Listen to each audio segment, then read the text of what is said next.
1,00,000 కోట్లు తీసుకొచ్చి అక్కడ ఆ గోదావరిలో పోసి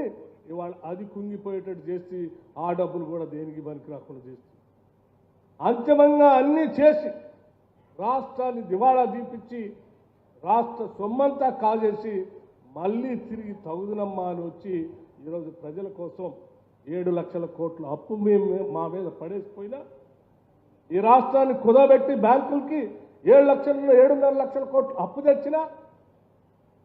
ఈ ప్రజలకు మనం ఏదో చేయాలనేటువంటి ఆలోచనతో ఈనాడు రేవంత్ రెడ్డి గారు ముఖ్యమంత్రిగా ఈ రాష్ట్ర కేబినెట్లో ఉన్నటువంటి శాసన మంత్రివర్గ సభ్యులు అందరూ ఆలోచన చేస్తారు పేదవాళ్ళు ఇళ్ల కోసం ఎదురు చూస్తూ ఉన్నారు ఆనాడు ఇచ్చినటువంటి ఇందిరమ్మ ఇళ్ళు రావట్లేదు మనం ఎట్టి పరిస్థితుల్లో పేదవాళ్ళందరికీ ఇళ్ళు ఎట్టి పరిస్థితుల్లో ఇవ్వాలనేటువంటి ఆలోచనతో ఈరోజు 22,500 కోట్ల రూపాయలతో ప్రతి శాసనసభ నియోజకవర్గానికి 3,500 ఇళ్లు తగ్గకుండా రాష్ట్ర వ్యాప్తంగా 4.5 లక్షల ఇళ్లని ఒకటే సంవత్సరం శాంక్షన్ చేసుకుని ఈరోజు ముందుకు పోతా ఉన్నామే ఏమి కనపట్లేదా నీకు ఉద్యోగాలు ఇస్తా అంటే రాష్ట్రంలో ఇంటికో ఉద్యోగం ఇస్తా అంటే పాపం బిడ్డలంతా చదివించుకొని ఎదురు చూస్తున్నటువంటి ప్రజలకి బిడ్డలకి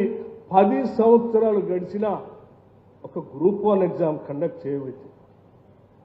మేము రాగానే పబ్లిక్ సర్వీస్ కమిషన్ ప్రక్షాళన చేయడమే కాకుండా గ్రూప్ 1 పరీక్షలు నిర్వహించడమే కాకుండా దాదాపు 57,000 ప్రభుత్వ ఉద్యోగాలు ఒక సంవత్సర కాలంలోనే 57,000 ఉద్యోగాల్ని నియమించి నియామక పత్రాలు ఇచ్చి ఇవాళ నిరుద్యోగ యువతి యువకులకి ఉద్యోగ అవకాశాలు కల్పించడమే కాకుండా మరో 30,000 ఉద్యోగాలకి ఈరోజు ప్రాసెస్ నడుస్తూ ఉందంటే దాదాపు 1,00,000 ఉద్యోగాలు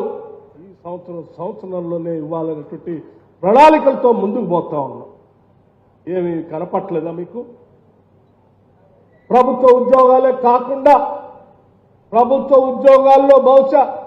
అందరికీ అవకాశాలు రాకపోయినా కూడా లక్షలాది మంది చదువుకున్నటువంటి నిరుద్యోగ యువతి యువకులకి స్వయం ఉపాధి పథకం కింద వాళ్ళ కాళ్ళ మీద వాళ్ళు నిలబడాలని దాదాపు 9,000 కోట్ల రూపాయలతో రాజీవ్ ఆరోగ్యశ్రీ అనేటువంటి రాజీవ్ యువ వికాసం అనేటువంటి కార్యక్రమాన్ని రాజీవ్ యువ వికాసం అనేటువంటి కార్యక్రమాన్ని 9,000 కోట్ల రూపాయలతో ఈ సంవత్సరమే మొదలుపెట్టి మీ అందరి చేత అప్లికేషన్లు పెట్టి జూన్ 2వ తారీఖు నాడు వాళ్ళందరికీ శాంక్షన్ లెటర్లు ఇస్తామని చెప్పామే 5 లక్షల మంది నిరుద్యోగ యువతి యువకులు వాళ్ళ కాళ్ళ మీద వాళ్ళు నిలబట్టడానికి రాజీవ్ యువ వికాసం అనేటువంటి కార్యక్రమాన్ని 9,000 కోట్లు 10 సంవత్సరాలు ధనిక రాష్ట్రం 7.5 లక్షల కోట్లు